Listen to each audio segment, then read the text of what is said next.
নমস্কার।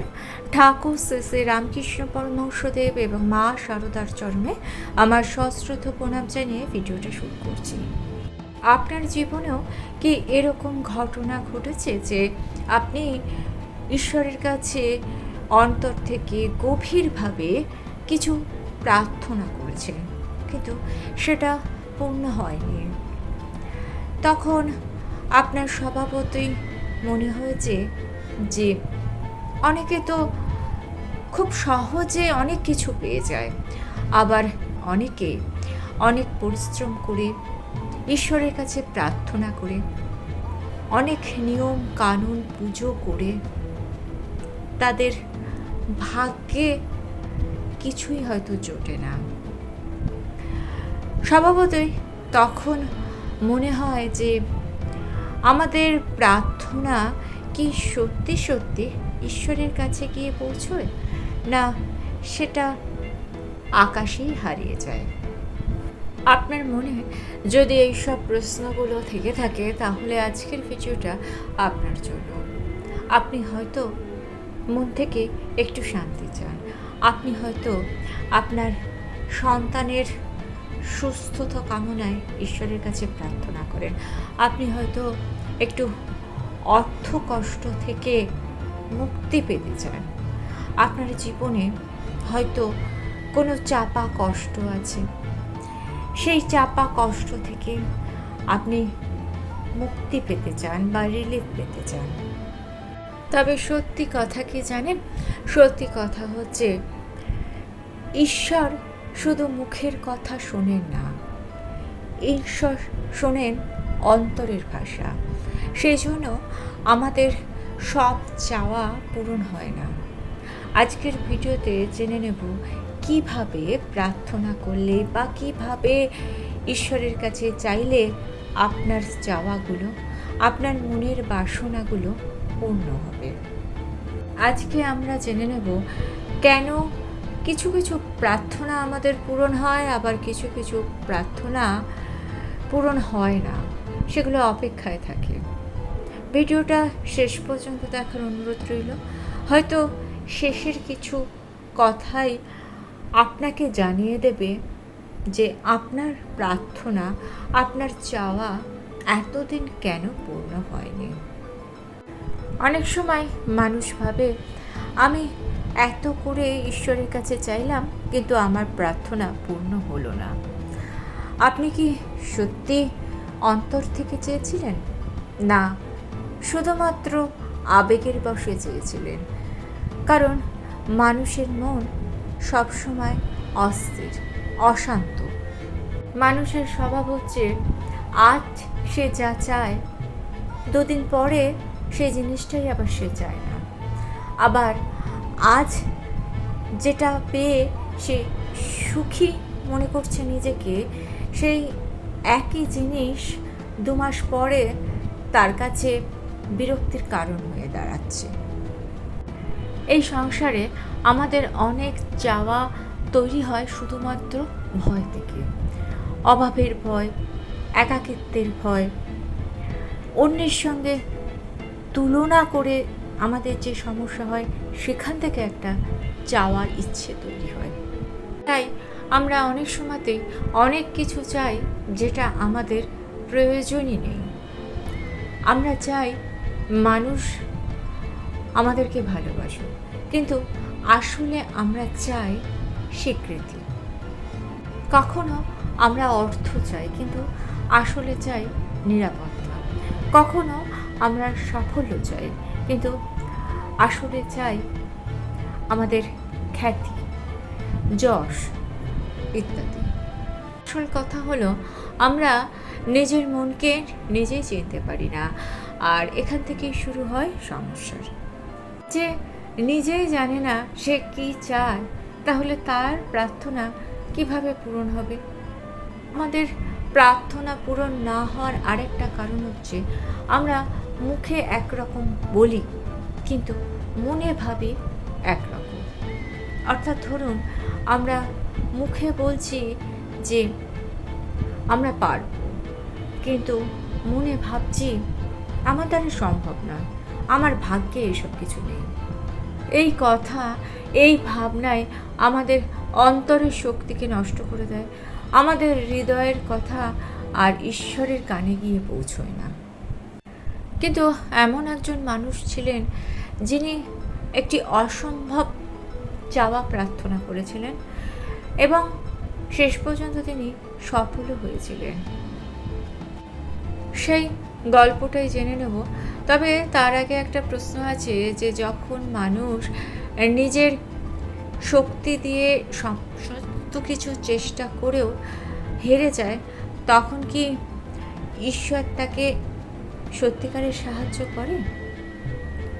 পুরাণে এইরকমই একটি গল্প আছে, চলুন গল্পটা শুনে নিই। মস্ত বড় বিশাল আকার একটি হাতি, তার নাম গজেন্দ্র। একদিন সে তার পরিবার নিয়ে বেড়াতে বেরোলো। একটা সরোবরের সামনে গিয়ে দাঁড়ালো। সুন্দর স্বচ্ছ জল, সুন্দর পরিবেশ, টলটল করছে জল। সে জলের মধ্যে নামলো, কিন্তু সেই মুহূর্তে একটা কুমির তার পাটা টেনে ধরল। গজেন্দ্র প্রাণপণ চেষ্টা করতে লাগলো, তার অহংকার, তার প্রচণ্ড শক্তি সব কিছুকে কাজে লাগালো, কিন্তু কুমির কিছুতেই ছাড়ল না। ঘন্টার পর ঘন্টা, দিনের পর দিন লড়াই চলল। তার পরিবার দাঁড়িয়ে দাঁড়িয়ে দেখলো, কিন্তু কেউ তাকে বাঁচাতে পারল না। আমাদের জীবনটাও এইরকম, যাদের জন্য আমরা সব কিছু করি তারা আমাদেরকে সবসময় বাঁচাতে পারে না। আত্মীয় পারে না, বন্ধু পারে না, স্বজন পারে না, অর্থও পারে না। অনেকদিন লড়াই চলার পর গজেন্দ্র বুঝতে পারল তার শক্তি যথেষ্ট নয়।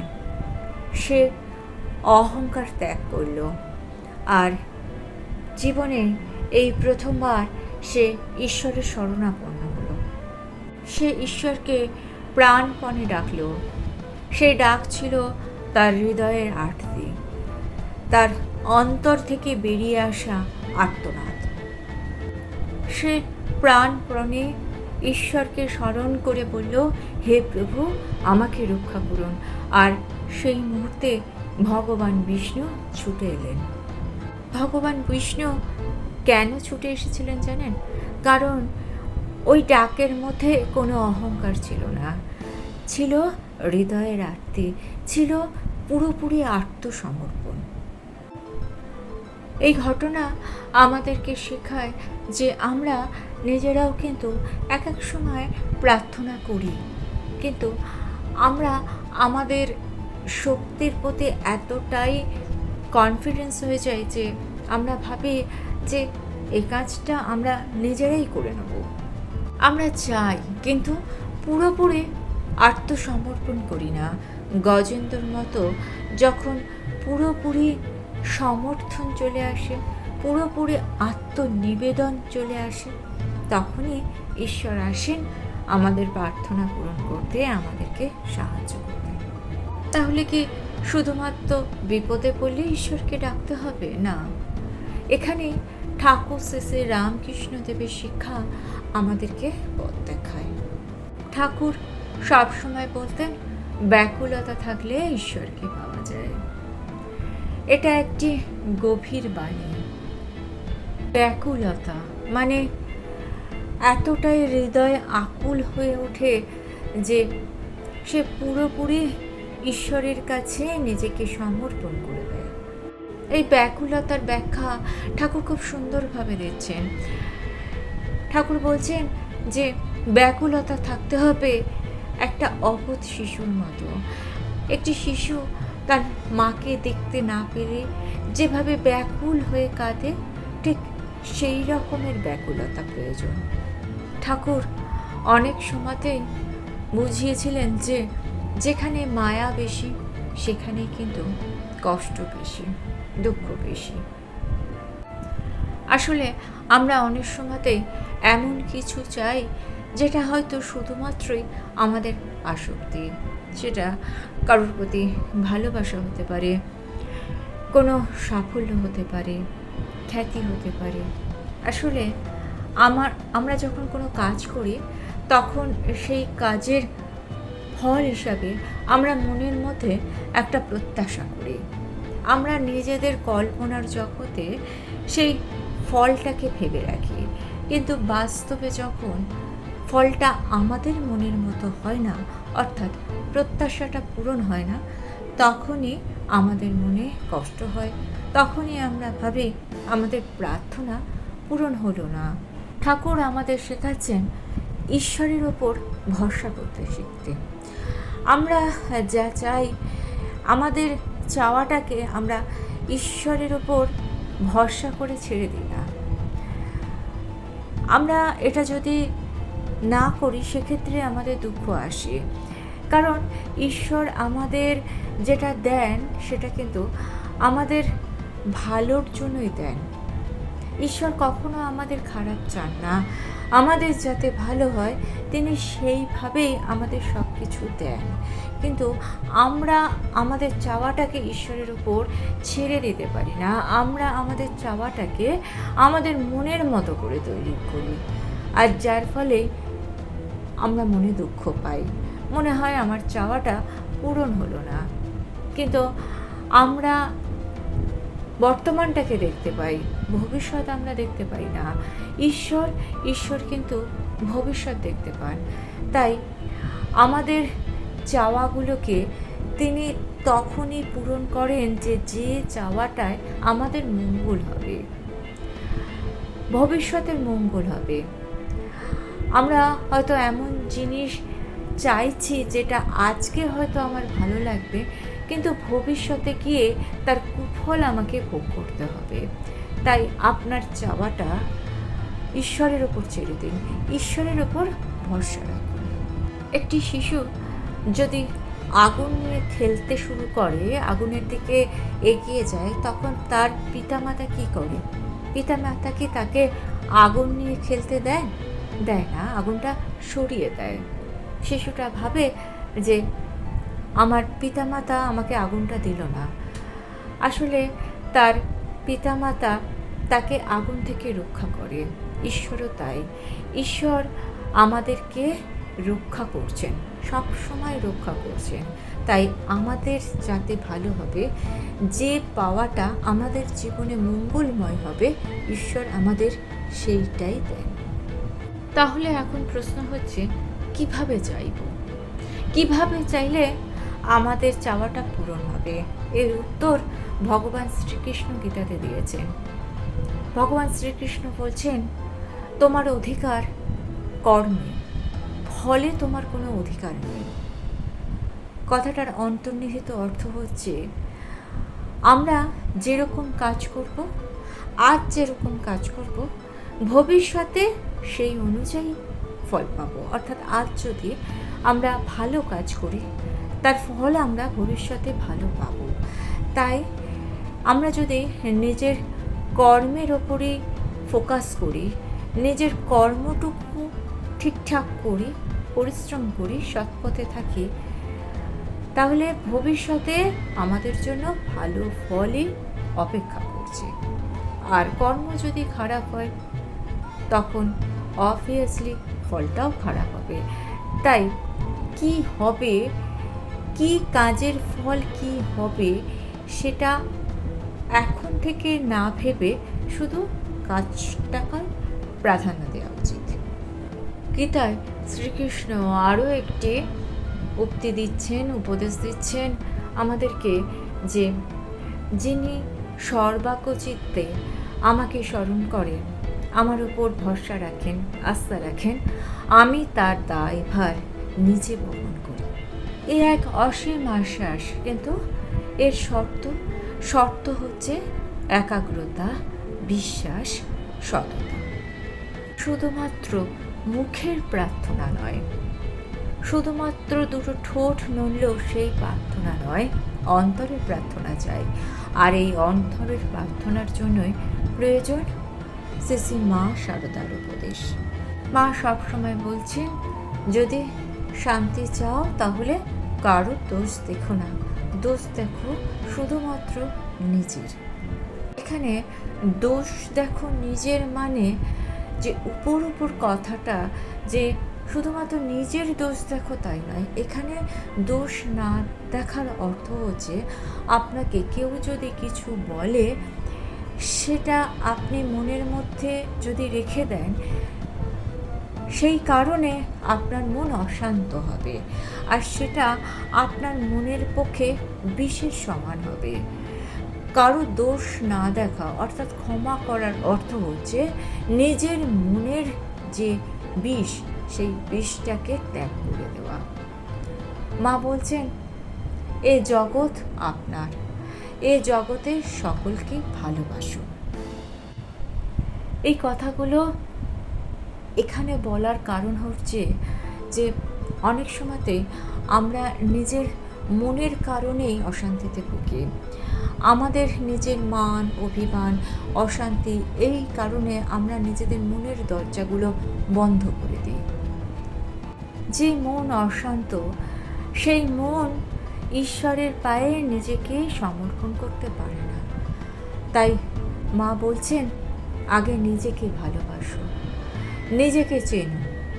মা বলছেন, সব ইচ্ছে পূরণ হলে শান্তি আসবে, এটা সবসময় সত্যি নয়। অনেক সময় শান্তি এলে ইচ্ছেগুলো বদলে যায়। এইবার চলুন জেনে নিই 5টি বাস্তব উপায়, কিভাবে ঈশ্বরের কাছে কিছু প্রার্থনা করলে সেই প্রার্থনা পূরণ হবে। প্রথম, নিজের চাওয়াটাকে একটু যাচাই করে নিন, একটু বিচার করে নিন।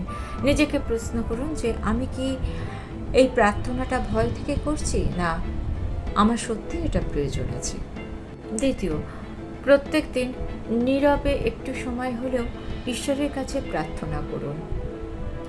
ঈশ্বরের কাছে এই বলে প্রার্থনা করুন যে, হে ঠাকুর, আমার যাতে মঙ্গল হয়, তুমি সেইভাবে আমার প্রার্থনা পূরণ করো। যাতে আমার মঙ্গল হয়, তুমি আমাকে সেই জিনিসগুলোই দাও। তৃতীয়, ফলের ওপর জোর কমান। চেষ্টা করুন, কিন্তু ফলের জন্য অস্থির হয়ে যাবেন না। চতুর্থ, মনকে পরিষ্কার করুন। ঈর্ষা, হিংসা, এগুলো মনে অশান্তি আনে। অশান্ত মন কখনো সুন্দরভাবে প্রার্থনা করতে পারে না, আত্মসমর্পণ করতে পারে না। 5 নম্বর, সমর্পণ করতে শিখুন। গজেন্দ্রর মতো করে বলুন, আমি চেষ্টা করছি, বাকিটা তুমি দেখো। একটা কথা জানবেন যে ঈশ্বর দেরি করতে পারেন, কিন্তু ঈশ্বর কখনো আমাদেরকে অবহেলা করেন না। আপনার মনে হয়তো অনেক দিনের পুরানো একটা নীরব প্রার্থনা আছে, সেটা পূরণ হচ্ছে না। সেটা যদি আপনার জীবনে মঙ্গল নিয়ে আসে, তাহলে কিন্তু ঈশ্বর অবশ্যই আপনার প্রার্থনা পূরণ করবে, এবং আপনাকে সেই ধৈর্যটুকু ধরতে হবে। সময় না এলে কোনো কিছুই হয় না। সময় না এলে গাছের ফলটুকু যেরকম পাকে না, ঠিক সেরকমভাবে সময় না হলে ঈশ্বরও আমাদেরকে কোনো কিছু দেন না। ঠিক সময় ঠিক জিনিসটা তিনি আমাদেরকে দিয়ে আমাদের চলার পথটাকে মসৃণ করে দেয়। তাই ঈশ্বরের উপর ভরসা রাখুন, নিজের কাজটুকু করুন। আশা করছি এই ভিডিওটা থেকে আপনার মনের কিছু অজানা প্রশ্নের উত্তর আজকে আপনি পেয়ে গেলেন। যদি উপকৃত হন এই ভিডিও থেকে, অবশ্যই ভিডিওটা শেয়ার করার অনুরোধ। ভিডিওটা ভালো লেগে থাকলে চ্যানেলটাকে সাবস্ক্রাইব করে নিয়ে পাশে থাকা বেল আইকনটা প্রেস করে দিয়ে অল অপশনটা ক্লিক করে দেবেন। তাহলে যখনই নতুন কোনো ভিডিও আপলোড করব, তার নোটিফিকেশন আপনাদের কাছে পৌঁছে যাবে। ঠাকুর ও মায়ের চরণে প্রণাম জানিয়ে আজকে এই পর্যন্তই। Thanks for watching.